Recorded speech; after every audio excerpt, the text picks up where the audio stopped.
Hello everyone, welcome back. It's 5th of December, it's game 9. Gukesh played with white and world champion defended with black. Before we jump to the game, just real quick information about the Chessify platform. It's very good for your chess improvement. Feel free to check what features they have. With promo code MESHKOVS20 you will get 20% discount for the first purchase, and let's go. So today Gukesh played d4 on move 1, and after knight f6, c4, e6, we saw g3 on the board.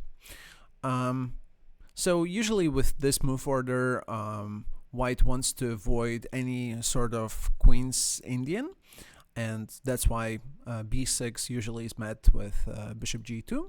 Also, there are some other finesses in the position, but anyways, Ding plays bishop b4 check, bishop d2, and then he retreats back to e7. This is so-called closed Catalan, which appears after bishop g2 d5. Knight f3 is a very standard follow-up, short castle, and c6. So closed Catalan is when you're building this wall of pawns, and usually bishop b4 followed by bishop e7 just signalizes that you want to play c6, and that's what Ding done. Alternatively, if you're not playing bishop b4 check and just play bishop e7, usually you play an open Catalan with d5 takes c4. So these are small details behind the move order, and anyway, c6 was on the board. Queen c2 is the very main move, simply protecting the pawn. So far, nothing new. Knight bd7 also was played, and yeah, basically here we're entering a very main line of the Catalanish structures. Rook d1 was played by Gukesh. However, bishop f4, b6 usually leads to the same type of position. The only thing is that maybe rook on d1 is not as necessary yet, so maybe you can include like some knight bd2 followed by e4, or there are some other ideas, but yeah, in general, rook d1 is just very useful move in any moment if the center, or to be precise, when the center going to be open, rook on d1 going to be a very useful piece. So after b6, once again, bishop f4 is the very main line, and then black has to choose between solid bishop b7 or a little bit more energetic bishop a6. Both moves are very equalish, and yeah, this is the very main line of the closed Catalan, which was played hundreds of games. But after bishop b, after 9 move b6, you know, the trend is very simple. So basically, what Gukesh's team is doing in this championship match, they are trying to choose like 5th, 7th, 10th, 15th option by popularity, and then try to confuse his opponent, and they're doing pretty fine with it. So bishop c3 was played in this game, and I'm not even sure which move according to the database is it, but you know, it's relatively fresh idea. It's not a completely fresh to put the bishop on c3. Already for like maybe 5 years, it's a very well-known concept. So, but yeah, in exactly this move order, maybe it's relatively fresh. So Ding reacts with solid move bishop b7. Yeah, just absolutely rock solid. Yeah, I mean, black has some choice here. So for instance, dc4 would be a horrible mistake, and usually it's just not working well together with a previous move, right? So these two pawns becomes very vulnerable, and knight d5 is the way how to exploit an open center. In this case, e4 is a bit premature, and white can make use of their piece activity in the center. So pretty much if black captures on e5, then d5 is double attack. To be precise, even triple attack. And if black tries to stop it, then after e4 indeed, black loses some material, and white is way better.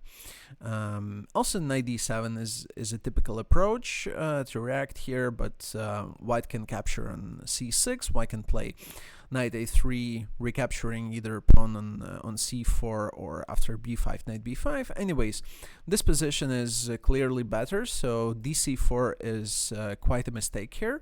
So yeah, I mean, Gukesh slightly baiting his opponent, but obviously on such a level you won't fall in such a trick. And there was a fresh game that was played something like 3 months ago maybe. So there was a match between Anish Giri and Hans Niemann, and Hans played knight e4 here. Anish retreated with the bishop. This is also sort of very typical for these kind of structures, and after bishop b7, knight bd2 happened. So I mean, this bishop c3 was slightly provocative to get the knight on e4, and Niemann played f5, and Anish expanded on the queen side with b4. So after bishop f6, a4, queen e7, this is sort of a game where white pushes their pawns and have some advantage on the queen side, but black is very rock solid, and they're waiting for their moment to shine, because in general it's not easy to break these type of positions. And yeah, so let's go back, and after bishop c3, Ding decided to play bishop b7, so knight bd2 was on the board. Queen c7, also another preparation move. So basically the only difference in the position is that white has slightly more space on the queen side, while black is on the defensive side. Yeah, so they're sort of keeping this defensive pawn on c6, but apart from that they're completely fine. So in order to create something and to get something of this position, you first of all have to be very well prepared, and also you have to play precisely. Otherwise, there is a high probability that the game will just end in a very balanced way. Rook ac1 was played. Rook fd8 was the world champion's reply, and yeah, in a similar fashion like Anish played against Niemann, b4 was played by Gukesh. So I mean, very, very tempting, you know, to maybe play c5 and grab more space on the queen side, completely boxing this bishop on b7, and limiting pretty much all the enemy pieces behind the wall of pawns. So Ding tries to avoid such a positional grip, and he strikes with c5. Very responsible move, but at the same time very precise move, because after c5 he pretty much reaches a very balanced position. But there is only one issue, that after move 14, bc5, bc5, Gukesh barely spent 10 minutes, while world champion is down to 1 hour and 10 minutes. So the pace of the game is very, very different for challenger and world champion. And this is an interesting type of position where you have this pressure all the time in the center, and pretty much anything can happen, and any trade could change evaluation of the position to either side. So Gukesh, after wasting, or I should say, investing quite a time, he plays queen b2, and he keeps attention in the position, which makes a lot of sense. And pretty much they're playing a game. You take first. No, you take first. No, you take. So like. Usually the one who takes first and neutralizes the tension improves one of the minor pieces, and it helps the other side. So normally you don't want to take unless you see something very concrete to achieve equality. Ding plays knight b6, a very healthy move, with some knight a4 ideas and so on. And Gukesh very logically replies with bishop a5. Once again, probably I haven't seen another match, world championship title match, where in every single game there is some ideas with pinning or self-pinning, which is quite an interesting fact. Anyways, dc4 was played here. So Ding, also I have to mention that Ding played this phase of the game very, very slowly. So pretty much on every single decision he spends like from 10 to 15 minutes, and he constantly goes down with his time. So the time difference becomes even bigger. And after dc4, knight c4 obviously is his reply, and here probably the only inaccuracy happened in the game, because Ding went for this bishop f3 idea. Apart from that, knight c4 would be a very, very logical follow-up. So the point is that after rook takes c4, queen a5, queen b7, you still can't say how good is it for black.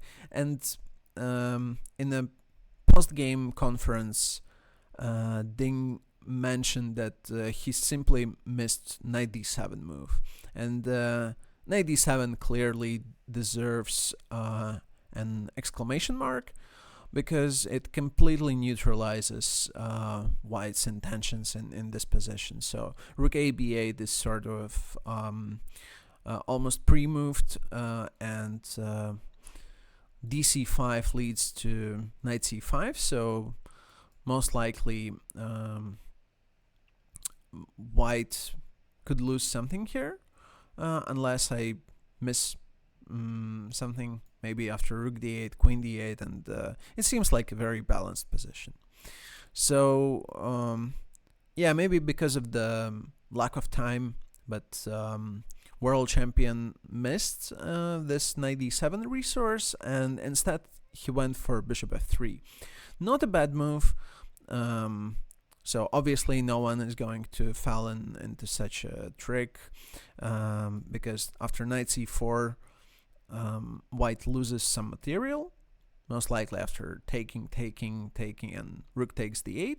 So black has two minor pieces for the rook, and that's more than enough to get a huge advantage. And instead of that, an important intermezzo after bishop takes f3, bishop takes b6. So a b6 is forced, bishop takes f3 also is forced, and rook a6 was played to protect the b6 pawn. So we are 19 moves in the game, and the time gap is huge. So Gukesh has almost 1.5 hours, a little bit below that, while Ding is down to 30 minutes, and still you have to make 20 moves. That's not an easy task.